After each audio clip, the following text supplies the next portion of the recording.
So today's workshop, as I mentioned, is revamping your resume. Normally this is focused on, we normally focus on educator resumes, but I do hear that there are people that are joining us today that are going to be coming from a variety of different backgrounds. So I'm also going to touch base on other, not just focus on educator resumes, but maybe if you are going to be a counselor as well. So I'm going to be hitting all of those also, not just for teachers today. So this workshop is being sponsored by Selected.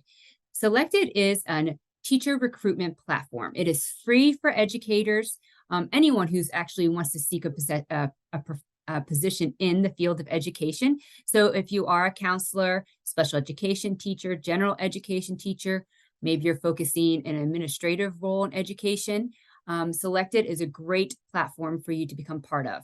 It is free for educators. And what you do is you create your free profile on there. And then now you have a variety of different schools. We have over 1,500 schools who currently use our platform, and they go on and post jobs. And so you can go on and search through those jobs. And then also what is great is these schools also reach out to you. So where the Selected was created to change the way schools hire teachers. So schools will send you messages reaching out to you, asking you if you're interested in positions. And one thing that's great about the Selected platform is you are matched. And what I mean by matched is you are, you will, when you create your profile, you will answer some questions based off the type of school culture you want to work at, the type of school, location, and then the schools, they also answer similar questions, and then you're matched together. And so now this way, you know, the schools that you are seeing on the platform are schools that match places that you're interested in working in. We do offer not just seeing the job post, but you can also do the one-click apply button.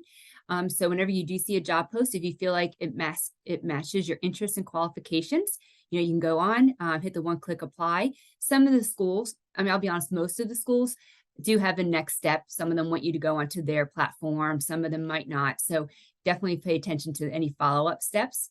But we also have other free resources as well on our platform. We also have a blog that we update weekly. So I definitely recommend going on to getselected.com and checking out everything we have to offer. So a little bit about me. My name is Mickey Pasman. I am one of the school partnership managers here at Selected. I've been a teacher for over 13 years. I was lucky enough to teach all throughout the different places in the world because my husband is in the military currently. And so what ended up happening is every time we move every 2 to 3 years. That could be kind of challenging if you're a teacher trying to get certified or credentialed in each state and location. So I was lucky enough to come across this opportunity to work at Selected, where I can move and relocate with this position. And I get to share not only my personal but professional experience as an educator with others. Prior to working for Selected, I actually worked with our parent company, which is Cross Country Education. And they also have a lot of great resources as well. And so that's another company I would definitely recommend checking out. They have traveling, they're starting traveling teachers, if that's something you're interested in. And they do a lot of work with school counselors as well. But I was with them first with Cross Country Education as an educator support manager prior to working at Selected. So just to go over the interaction during the session, we'll be using the chat box for our interaction. At the end, when we open up to the Q&A section, you'll have the option then to unmute your microphones if you would like. But during the session, we're going to stick to the chat box. I'm going to try my best. I have the chat box kind of up off to the side on my screen. So I will try my best to answer your questions as quickly as I can get to them during the presentation. And as I did mention to you, you will receive a copy of the slides today, as well as a recording in case you do need to leave early. So here's our agenda today. This is what we're going to be covering. So first we'll go over the basics of a resume. Then we'll look at the resume structure, including content, format, and aesthetics, punctuation, and grammar. Then I'll give you just some other tips and resources. We're actually going to look at resumes. And so we can look at what the difference between a well-written resume is compared to a a resume is not, didn't take the time, wasn't formatted correctly. So you can kind of see the difference. And then, like I said, we'll end with Q&A at the end. So overall, your resume, the purpose of your resume is it summarizes your experiences, accomplishments, and your skills.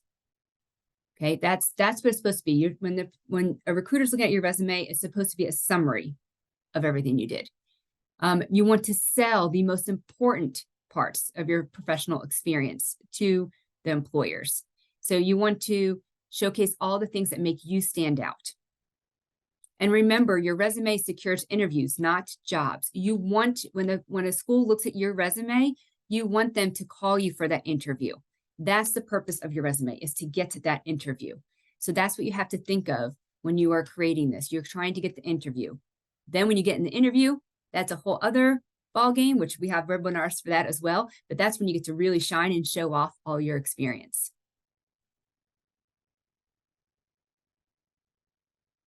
So let's go over your resume structure. So first, let's focus on the content. Okay, so remember the content, that's the meat of your resume. That's all the different sections that you have in your resume. Okay, talking about the different experiences, all your professional experiences that you've had, your achievements as well during those experiences. So I want to ask you this. How much time do you think a recruiter spends reading one resume? So I want you in the chat box to write down how much time you think a recruiter spends when they're looking over someone's resume. Lucian said 2 minutes.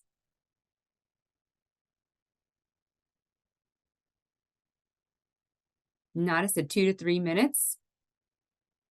2 minutes, Jasmine said. Oh, Pilar said the first time, seconds. Okay, yes, believe it or not, a recruiter spends about 6 seconds on average looking at your resume. Think about that, 6 seconds, that's it. That's all they usually spend. Because remember, that's what their job is. They're looking through hundreds of resumes every day. They can't sit there and read every single line. So that's why it's important to have that content well organized, which we're going to go over today.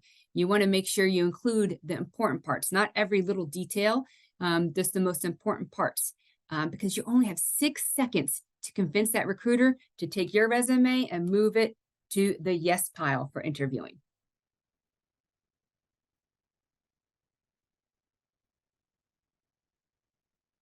So when a recruiter is looking at their looking at your resumes, these are some things that they prioritize. These are things that they do look for in a resume. As I mentioned before, your certification, your teaching certification, very important. Please don't assume that schools know you have it or you're working towards it. You need to make sure you include that in your resume. Another thing, your education and academic background, as well as your teaching experience. Student teaching experience counts. Make sure you have that on your resume. That is very important. They would love to know that when they're looking. I've looked at resumes where people have not put their student teaching experience on there. So when you look at a resume, it looks like they have none, but they really, truly do. They just didn't put it on there because they didn't think it counted. It doesn't have to be paid experience to count as experience. So please make sure you do include that stuff in there. Some things which might be a little surprising to you, but some things that are more of a lesser priority, not to say recruiters don't look at it, but they're not as important, is your objective statement. Most objective statements are very similar. Everyone would like to obtain a job in that whatever profession it is that you are trying to pursue. Skills and curriculum, honors and awards, and non-education related experiences. So not saying those areas are not important, but when a recruiter only has a few seconds, less than 10 seconds to look at a resume, they're looking for the most important things that stand out to them. Your certification, your educational experience, and your educational background. So those are the things you want to make sure are easily to be seen easily on your resume.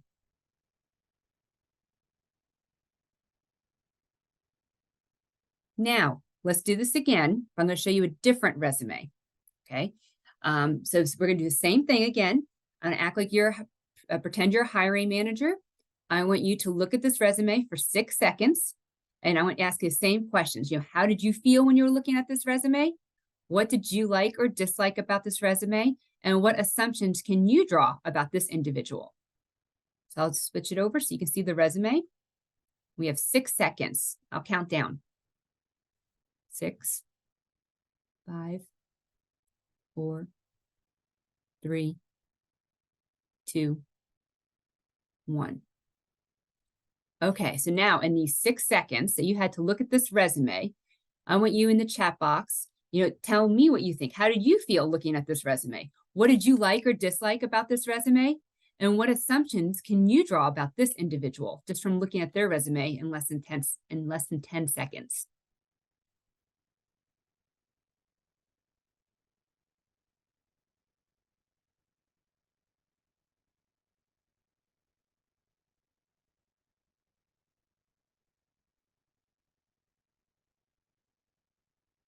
Jasmine said, are they certified?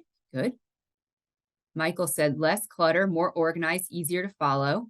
The job descriptions could be better organized, however. Okay, good, very good. Nana said, better, but still don't like the presentation. I need clearer categories. Individual does have experience. Okay, good. These are great answers. Lucian said, I feel medium. They like the education experience. They said it was clearer. Their dislike is there's too much about unrelated jobs. They don't know if they're certified. They assume this person has teaching experience. Pilar said, this is a lot more organized and shows that they do have experience. And it does. You can tell by looking, their experience isn't at the very bottom, right? It's closer to the top.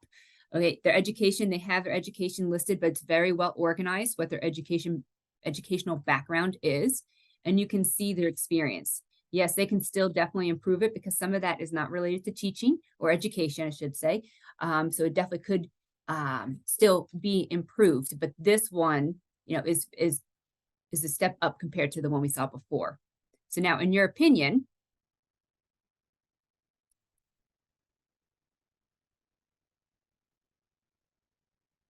now these are just some tips when you're creating your content for your resume. You want to keep your resume between 1 to 2 pages. You don't want something very long. You want to keep it short and concise. Now, if you've had a strong background, like you have a large background, maybe you have over 10, 15 years experience, then yes, you might need to go to a 3rd page. But if you don't have an extensive amount of experience, then you should keep your resume as close to 1 to 2 pages as possible. Because remember, recruiter doesn't have much time to read your resume, so you want to keep it as concise as you can. You want to focus on qualitatively over quantitatively supported. You want to make sure you put your experience in reverse chronological order.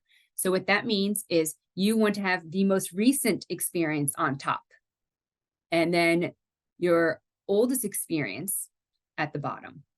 So your most recent should be on top when you're talking in your experience section on your resume. And you should use about 3 to 6 bullet points for each position, highlighting the most important parts of that position, maybe your most important achievements and accomplishments. Your certifications should be highly visible. I definitely recommend putting them towards the top. Some people have it towards the bottom.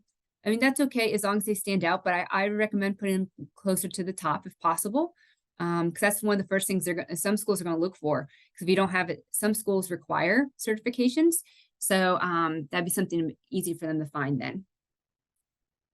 You want to make sure you have a professional email address. I cannot stress that enough. There are some times, now that you are trying, some of you've had probably the same email address, maybe since you were in high school or, but you don't want to have that same email address if it says something like, maybe like hot mama or something like that on there. You want to make it more professional email address, maybe your first name and last name, or maybe just your last name, something that is more professional sounding. And I've seen some that say party forever and stuff like that. And while they're funny for email addresses, they're not professional email addresses. And remember, you're applying your resumes are going to not only recruiters, but principals are seeing them as well. Or maybe if you're an independent school, deans are seeing them. So you want to make sure you have a professional email address. Oh, Lucian said a name and Gmail. Yes, that is great.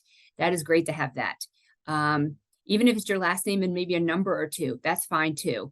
But you just don't want to, make sure it sounds professional, and so that people, those principals, deans, and stuff like that, they are getting the right impression from looking at your resume. You want to highlight your strengths and accomplishments. That is very important when you're making those bullet points. That's what you want to include in there. How much did you, if you were, you increased their reading, your class's reading scores, how much did you increase it by? That's great. You want to include that. Did you work one-on-one with individual students? How many students did you do that with? Include that. You want to include those important strengths and accomplishments for each of your experiences. You want to stay away from the things that everyone else is going to say. So you want to make yourself stand out more. References and address are unnecessary. A lot of people still include references at the end of their resume. It's not needed anymore. Trust me, if you are at a school or any, and they are interested in you, they're going to have you most likely fill out their application. On there is going to be your references. You'll have to include them there. So you don't need to include them on your resume. And you don't need to include your address anymore, depending on what type of school you're interested in working in. Yeah, some of them are remote now, so your address isn't important like it used to be. And avoid expected or obvious duties, as I mentioned earlier, stuff that everyone else is, or every other person is already, that normally does in those fields. You don't need to include that stuff. It's what makes you stand out. And avoid first person. So when you're writing your resume, you don't want to say, I did this. You don't need to include that. So you want to avoid that. You just want to focus on what you did accomplish.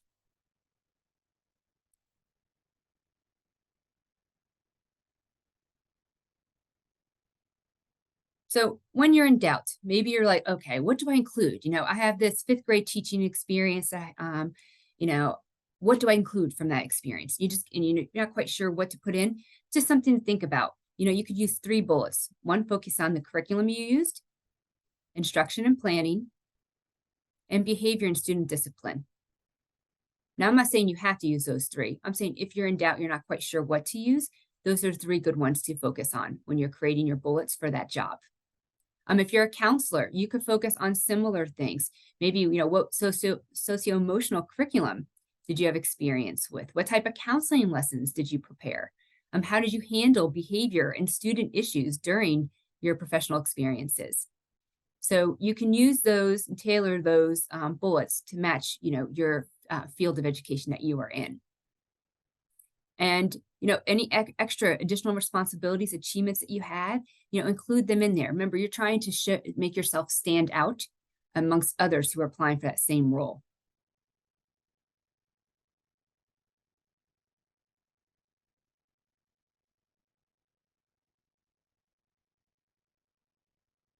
Now, here is an example of a resume. This one, when I was looking at this resume, to me, it was, I liked this resume a lot.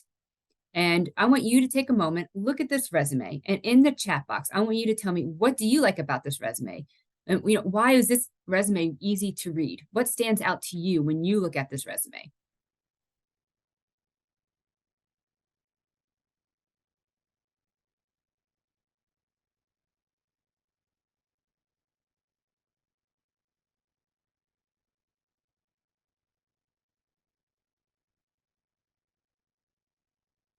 Jasmine wrote the info is operated from the dates. Okay, good. Yep. You see the dates are the way they're in order, reverse chronological order. Lucian said the objective specifies subject matter and grade levels. So they're just not saying, I want a teaching position. They're very specific. They want to teach in Philadelphia in secondary math, middle school ELA, or K-12 theater. Nada said clarity. Okay, great. Yes, when I look at this resume, when I see this resume, I can see where their education is, where they went to school. I can see their certification. I know that they, just from quickly looking at it, just from a glance, you can see that they are certified in secondary math. And they even wrote down their expected date, which is great. That means it's coming. If you are working towards your certification and you don't have it yet, still write that down. Write down when you're expected to have it. Schools take that into consideration. A lot of schools do, because they know you're working towards it. So you want to make sure you definitely include that. Oh, Pilar said more aesthetically appealing. Yes, it does. It stands out. They highlighted their languages. That's huge. If you speak a different, if you're bilingual and speak another language, definitely include that in your resume. You have no clue how many schools are looking for bilingual teachers. So that will be a real plus for you. Their teaching experience is ordered. It's in reverse chronological order. So the most recent's on top. They kept it so that they focus on just their most important parts that made them stand out in each one of those experiences. And then at the bottom, they did list some of their additional professional experiences if I was interested in looking at that. But the important things that stand out is I can see their education, I see the certification, and I can see their relevant teaching experience. So to me, this resume is going to go into that interview pile if they match the hiring criteria for the position. Oh, Lucian asked a great question. Do we have to list every job we've had in our lives if they're not relevant to teaching? Great question, Lucian. And the answer is no, you do not. So you want to focus, if you're applying for say a teaching position, first you want to focus on your relative teaching experience. That's what schools are going to look at, what relative experience you have, what's relevant to that position. So if you worked at, say, a shoe store, which is great, you learned a lot of great skills working at that shoe store, it's not relevant to the teaching position. So you want to focus on your teaching positions. Now, some of you might have several teaching experiences. So maybe you're only out of school for a month or 2 months, maybe filling in for a long-term sub here or there, that you would pick and choose, because it's based off your accomplishments while you're in those positions if you want to include them. So that will be up to you. I know people say, and this is going to go based recruiter by recruiter, but some people say don't go back longer than 10 years. But if it is relevant, if it is teaching experience, then there's nothing wrong with including that. So I started teaching back in 2000. So I include my teaching experience because when I was applying for teaching positions, because I wanted people to know how many years I had in the field of education. So that was a great question.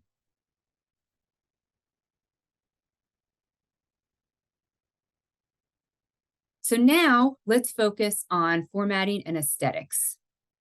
Okay, because that's also not just your content is important, but how you format it, how it looks is also important. So you want to make sure you pay attention to how your information is organized on your resume.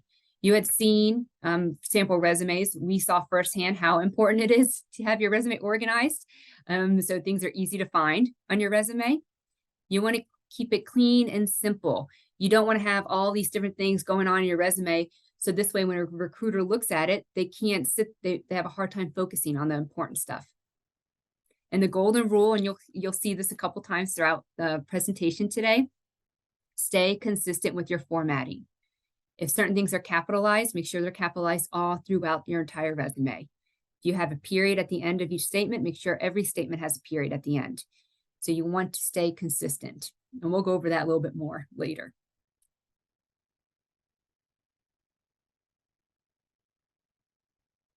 So let me ask you, and I'd love for you to put your answer in the chat box. Why is the appearance of your resume so important? So why do you think? Why is how your resume looks? Why is that so important?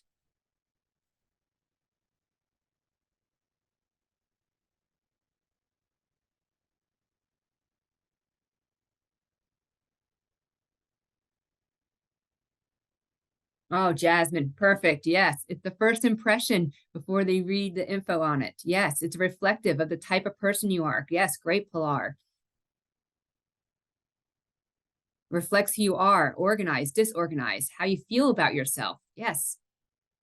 Jasmine mentioned it can give you a glimpse of how they will see how you will be as a teacher. Great responses. That is true. It is. Your appearance of your resume is extremely important. That is their first impression of you. You know how when you maybe when you go on a job interview or you're going to some type of professional event, you dress appropriately, you dress a certain way, you present yourself in a certain way. that's how your resume is too. Your resume is doing that for you, just in a different format. And so you want to make sure that it looks good because that is your first impression with that school.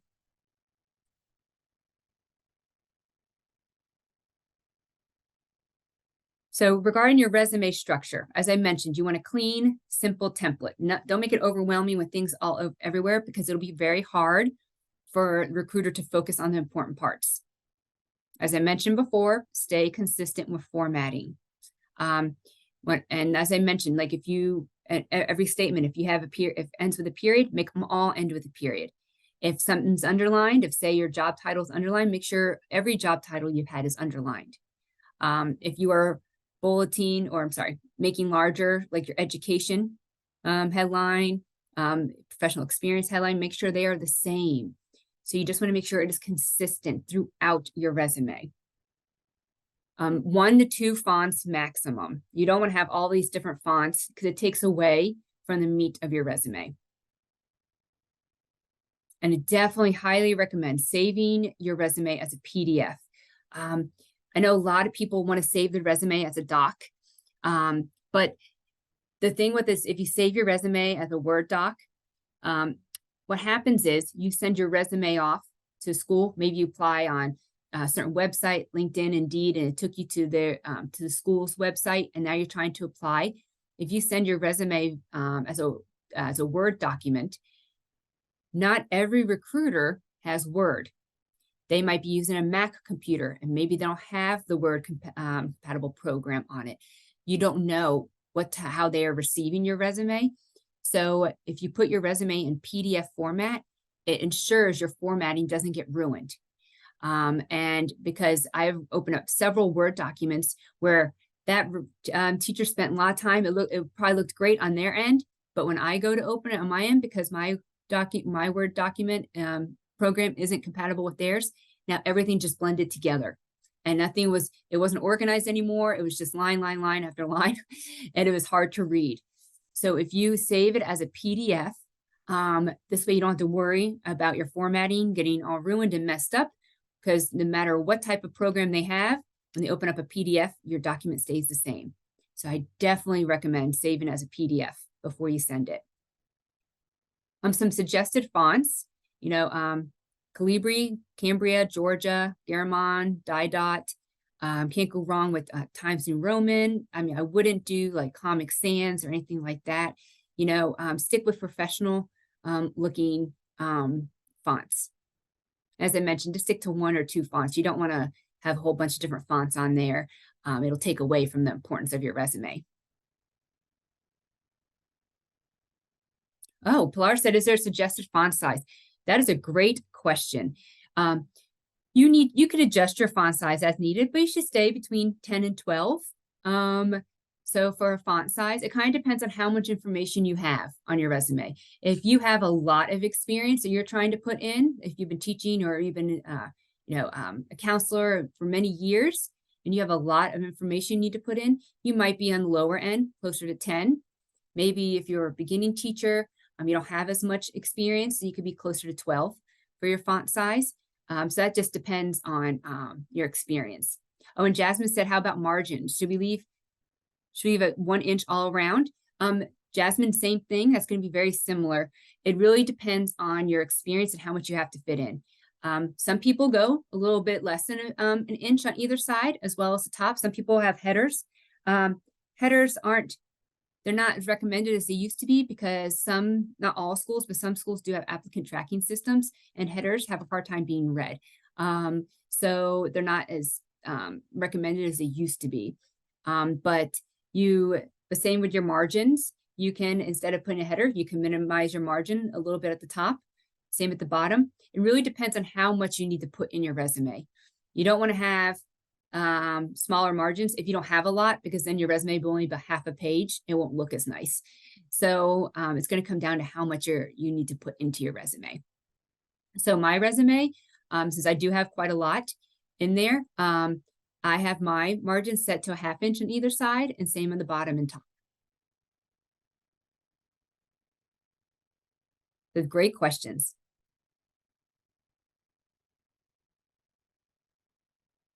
So now let's look at this resume.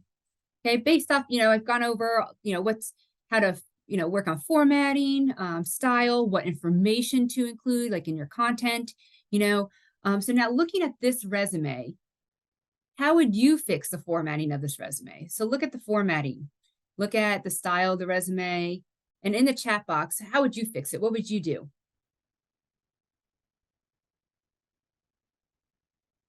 Oh, Jasmine said put the dates to the right so it isn't as long. Good. Oh, Lucia said get rid of the address, move the phone numbers and email address to one line. Oh, yes, that would definitely save room too. That's a great idea.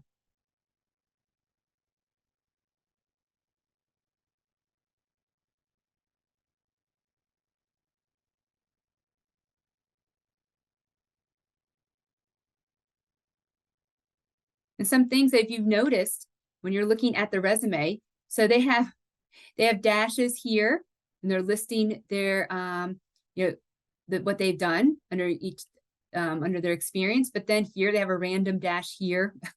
So it's not formatted correctly. Oh, sorry. Make the font all the same size. Yes, okay, good. So you can see headers versus details. Great, these are great responses. Nadia said put the year over to the right, not broken down by location. Michael said I would format by job title first, not city. Okay, good. These are great. Because you do see that they do it by their location: town of Hunter, city of Pleasantville, city of Chelsea, town of Winfred. Okay, instead it should be the job title. What did they do at the town of Hunter? Instructional assistant. That should be up top. That should be the part that is bold, not the location. Like I said, checking where the dashes are. So they have random, like there's no space between college and their MA, but now there's a space between MA and their BA. So their spacing could be improved as well. So this resume definitely needs some formatting, has some formatting issues. If I was looking at this resume, I wouldn't notice in the first 6 seconds what their actual job title was, because I'd be focused so much on where the location of it was, because that's what they had that's what they have bolded. Also, like you said, I think it was Michael mentioned, you don't need the address and the phone number. I'm sorry, you don't need the address at the top. You can put the phone number and email address right next to each other. That would save space. So you'd have more lines then to put extra experience and stuff on your resume. Now, you did a great job. Oh, Jasmine said, should we include GPA and the education portion? Oh, great question. You can if you want to. It is not required that you do that. I can tell you when I look at resumes, we don't even pay attention. Our recruitment team, we don't pay attention to the GPA. If you do have an amazing GPA and you want to put it on, great, definitely do it. But it's not something that is a requirement. Recruiters, most people, especially in education, they don't pay attention to that part. They care about your relevant experience. Okay, that was a great question.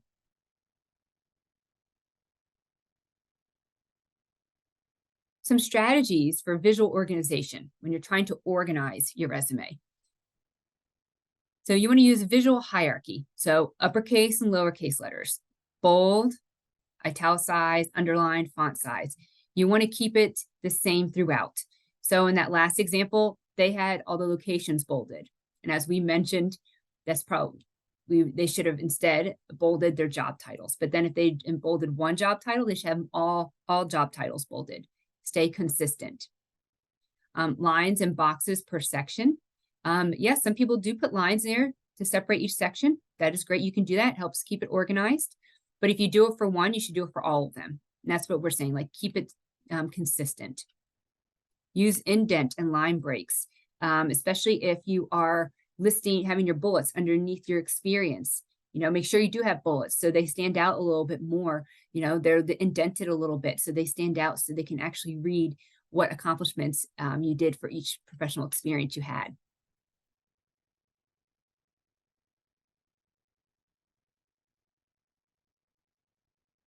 So now we've talked about content, we've talked about formatting and aesthetics. So now we're going to focus on grammar and punctuation. So now you have your resume, you worked really hard on it. You're like, okay, I'm done. I'm done with my resume. The next thing you need to do, it's highly recommended, have at least 3 people review your resume for spelling and grammar.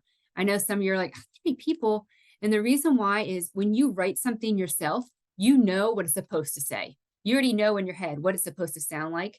So now when you're reviewing your resume, you can easily miss words because you already know what it's supposed to have on it. So you might miss the word a or the word the, small words like that.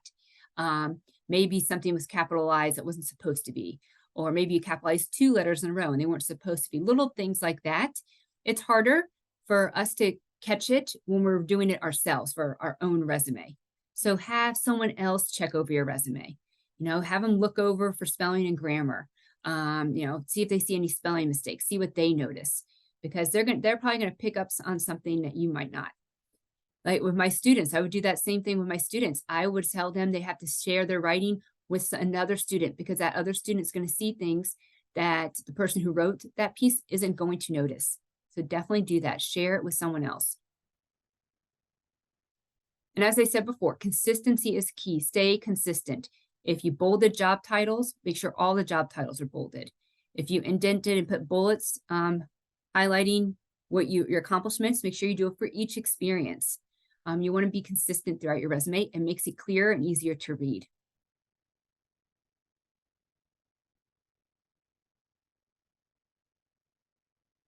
So some things to watch out for when it comes to grammar and punctuation. Watch out for your apostrophes and capitalizations of proper nouns. So make sure you are capitalizing correct proper nouns, maybe the name of the school you worked at. Make sure those are capitalized. Do not use I or other first person pronouns. So you don't want to say I did this. Instead, you would just say, specialized in this. Improved test scores by 25%. You don't need to use the word I. Then you already know you're talking about yourself because it's your resume. Be consistent with punctuation. As I mentioned earlier, if you, at the end of all your bullets, if you have punctuation for one, make sure you have it for all of them so it stays consistent.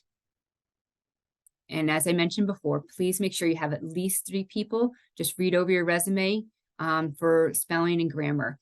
It's okay if they don't have experience in whatever your resume is in. They don't need the experience. They're checking for spelling and grammar. So they don't need to understand what you have on your resume, but the content means. They just need to make sure spelling and grammar is correct.